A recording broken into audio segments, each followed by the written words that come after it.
बागेश्वर धाम वाले धीरेन्द्र शास्त्री के पास हैं ये सिद्धियां, किससे मिली और कैसे करती हैं काम, जानिए।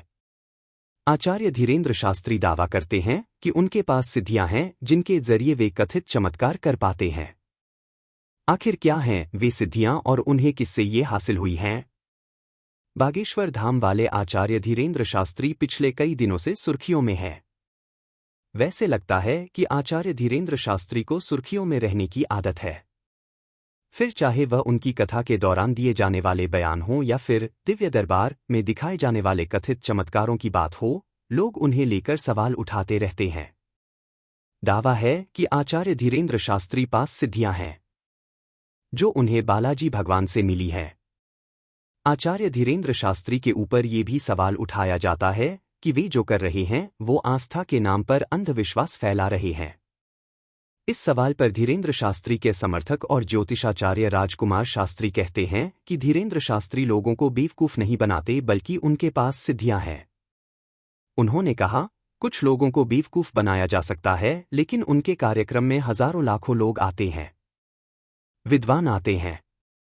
उन सबको बेवकूफ नहीं बनाया जा सकता है। धीरेन्द्र शास्त्री के पास महिमा सिद्धि।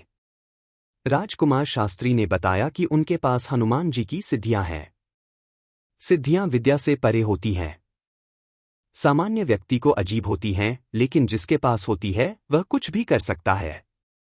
उन्होंने बताया कि 8 तरह की सिद्धियां होती हैं। धीरेन्द्र शास्त्री के पास महिमा नाम की सिद्धि है जो हनुमान जी की कृपा से मिलती है। धीरेन्द्र शास्त्री ने क्या कहा? एक न्यूज चैनल से बात करते हुए धीरेन्द्र शास्त्री ने कहा, यह कहना बंद होना चाहिए कि विश्वास और अंधविश्वास क्या है। उन्होंने कहा कि भारत में चादर चढ़ाना श्रद्धा है लेकिन अर्जी का नारियल बांधना अंधविश्वास है। भारत में कैंडल जलाना श्रद्धा है लेकिन बागेश्वर धाम की अर्जी लगाना अंधविश्वास है। धीरेन्द्र शास्त्री ने बताया कि दिव्य दरबार में जो हम बताते हैं वह ध्यान विधि के जरिए करते हैं।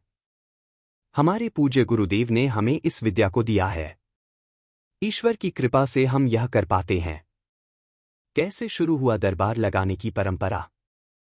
पंडित धीरेन्द्र कृष्ण शास्त्री जिस परिवार में जन्म थे वो बागेश्वर धाम को काफी माना करते थे।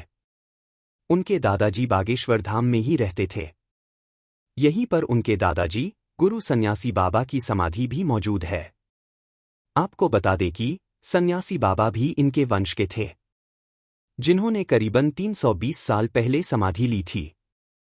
धीरेन्द्र के दादाजी बहुत लंबे समय से बागेश्वर धाम में दरबार लगाया करते थे, जिसको देखकर उनके अंदर भी इसकी आस्था जागी और उन्होंने दादाजी के दरबार में अर्जी लगाई। उन्होंने परिवार की हालत देखकर उनसे इससे छुटकारा मांगा, जिसके बाद उनके दादाजी ने उन्हें अपना शिष्य बना लिया। वहीं से उन्होंने इन सिद्धियों की शिक्षा प्राप्त की और बागेश्वर धाम की सेवा करनी शुरू कर दी। पंडित धीरेन्द्र कृष्ण शास्त्री जी का कहना है कि उन्हें उनके दादाजी श्री भगवान दास शास्त्री का आशीर्वाद और बालाजी की कृपा से एक ऐसी शक्ति प्राप्त है जिससे वह लोगों की मन की बात को जान लेते हैं। वहीं धीरेन्द्र कृष्ण शास्त्री को मानने वालों का मानना है कि वह किसी के मन की बात जान लेते हैं और इसीलिए उनके दरबार में देश के कोने कोने से लाखों की संख्या में लोग आते हैं।